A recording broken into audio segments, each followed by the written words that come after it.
Good day, Madam Chair, distinguished colleagues, and everyone in attendance. Kung tatanungin niyo lang si Secretary Vince, maubos ang buong araw niyo rito. Kayang-kaya niyang sagutin niya yan. Kahit hanggang bukas, lahat ng tanong ninyo. Kulang yung isang oras. I would like to convey my full and utmost support for the ad interim appointment of Secretary Vince Dizon as Secretary of the Department of Transportation.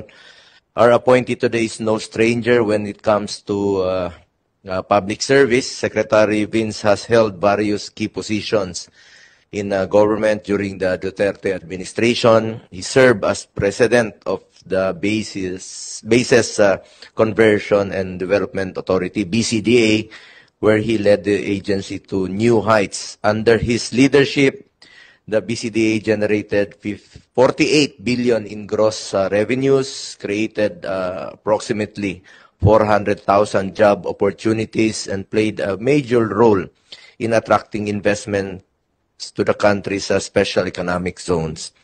In recognition of his efficiency and effectiveness, he was then appointed in 2019 as Presidential Advisor for flagship programs and projects, tasked with overseeing the administration's massive infrastructure initiative, Build program, which was sought to modernize the country's infrastructure and stimulate economic growth. Kabisado na po ni Secretary Vince. In fact, yung build na yan, parang beans yan. Sobrang talagang action man po ito si Secretary Vince. Best suited for the job. Always on the go. Ito, go lang to. At dahil nakita ni dating Pangulong Duterte ang kanyang dedikasyon at husay sa trabaho, siya po'y inatasan, hindi lamang sa mga legacy infrastructure projects ng gobyerno, but he was also appointed as testing czar and deputy chief implementer of the National Task Force Against COVID-19, kung saan naging mahalaga ang kanyang papel sa pagpapatupad ng mga hakbang ng gobyerno laban sa pandemya. Di po natin mararating ito kung hindi rin po dahil sa kanyang sakripisyo sa panahon ng pandemya. Kahit saan mo yan, siya pang nagpipresenta kung saan siya ipapadala. Kung yung iba takot po ma-expose sa COVID, siya pa mismo ang pupuntahan ka talaga niya.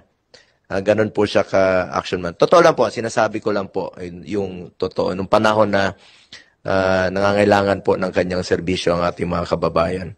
Hindi matatawaran ang kanyang dedikasyon, talino at galing sa pamamahala. Kasama po dati ni Secretary, then Secretary ng DFA, now Senator again, Alan Peter Cayetano.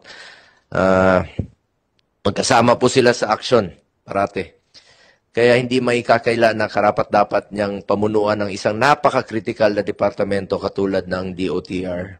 Kapisado na rin po niya ang trabaho ng DOTR dahil magkasama po sila, dati parating magkasama ni Secretary Art Tugade ng DOTR and of course former DPWH Secretary and now our colleague in the Senate, Mark Villar. Kapang-kapa na po niya ang trabaho. You are best suited for the job.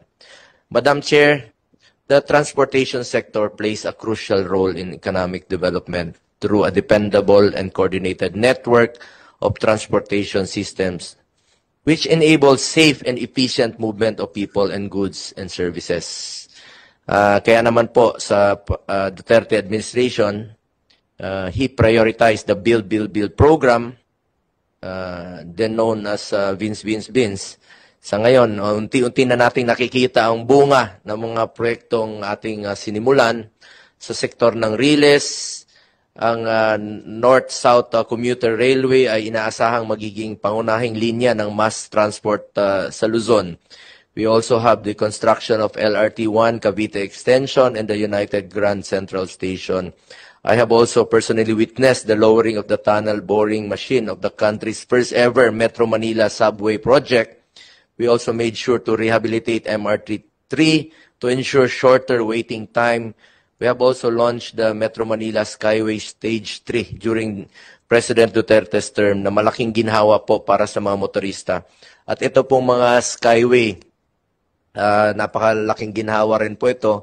Kahit na yung iba naman po ay willing magbayad, kung sabi nga nila, kung igagastos nila yung pambayad sa gasolina habang nasa traffic, bayad na lang nila yon. Sa mga mayayaman, kayang-kaya naman nila magbayad sa Skyway kesa nandun po sa traffic, na stuck up sa traffic.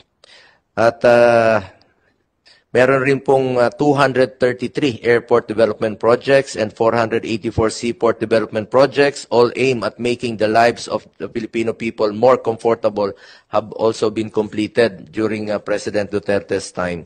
Kaya naman, Mr. Secretary, I appeal to you to capitalize on the gains of the Build program of the previous administration to ensure that no one will be behind in the road towards recovery. Pagpatuloy nyo lang po ang pagpapatupad ng mga makabuluhang proyekto po nung Build program, lalo na yung mga siguradong magdudulot ng ginhawa sa ating mga commuting public. At sana po, Secretary Vince, huwag niyong pabayaan sa yung since from Build or Vince, magiging Vince more programs na po ito. Sana po huwag mong pabayaan yung implementasyon ng Mindanao Railway Program, which holds a great promise for our fellow Filipinos in Mindanao. Nandito po si Senator Migs. As well as the construction of the Mati Airport sa Davao Oriental, both which are crucial for regional connectivity and development. And of course, sa Cebu, yung mga proyekto nyo rin po sa Cebu, I think yung BRT projects, traffic na po sa Visayas at sa Mindanao, parang Metro Manila na rin po. And I'm sure magagawan mo rin po ng paraan. Kung magagawan mo ng paraan dito sa National Capital Region o sa Luzon, ay gawan mo rin ng paraan sa Visayas at Mindanao dahil Pilipino naman po tayo lahat.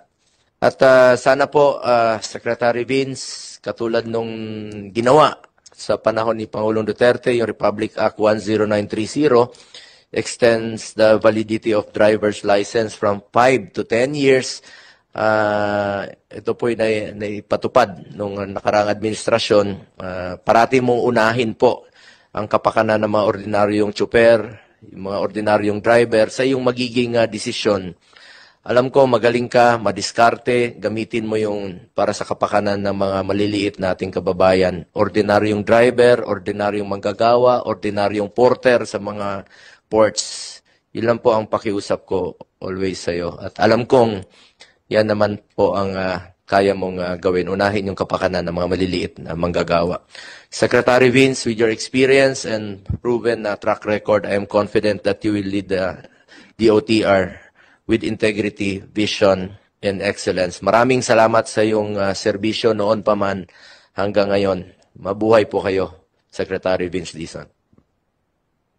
Madam Chair, maraming salamat po kay Senator Bongo.